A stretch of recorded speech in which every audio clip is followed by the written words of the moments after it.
Tingnan natin talagang legit na masarap to. Sarap.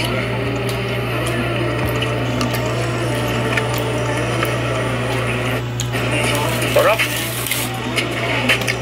May anghang siya. Ayun o. May sili siya. Pag mahilig kayo sa may manghang, may kasamang leche flan, no? So guys, tinitingnan ko na para sa inyo to, para pag bumili kayo, sabihin yung sulit. Sarap. Solid.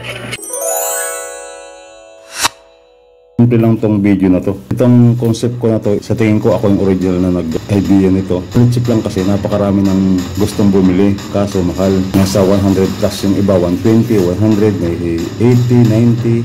Depende sa nagtitinda. Naisip ko, may pinagkukunan naman ako ng leche flan na maramihan. Kahit 100 order, kahit 1,000 tab. Meron tayong pinagkukunan. Naisip ko na tuloy-tuloy ang supply natin ito. Kaya sabi ko, hati-hatiin ko na sa ilang piraso itong isang tab na to. Hinati-hati natin to. Kami po yung kutsilyo na yan. Naisip kong hati-hatiin to para maraming makatikim. Then kapag natikman po nila yung leche flan na ating binibinta ay maraming magka-interest na bumili ng buo. Nagbibinta na rin kasi tayo ng buuan. May mga buo tayong leche flan. So hinati natin to, itong isang buong tab. Tingin tayo rito sa rip.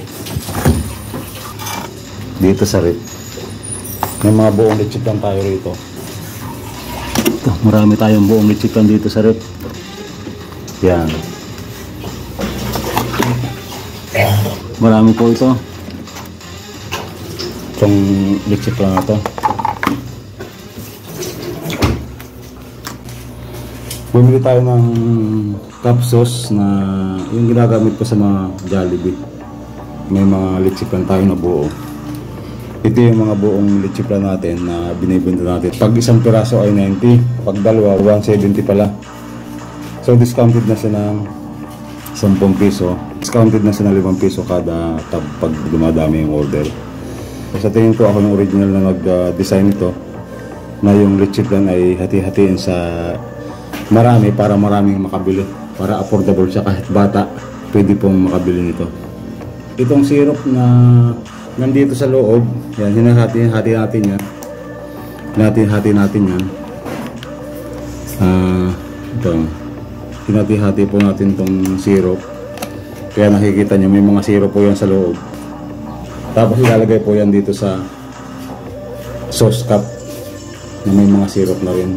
Kung may mga gustong bumili ng buo, meron tayong mga stock dito. Kahit ilang piraso po ang bilhin ninyo na leche flan, ay kaya po natin supplyan. Kahit 1,000, 2,000 pirasong tab ng leche flan ay meron po tayo.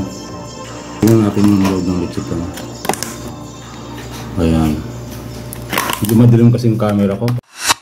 Buong leche flan na ating binibenta, 90 pesos po yan kapag sa isang buo.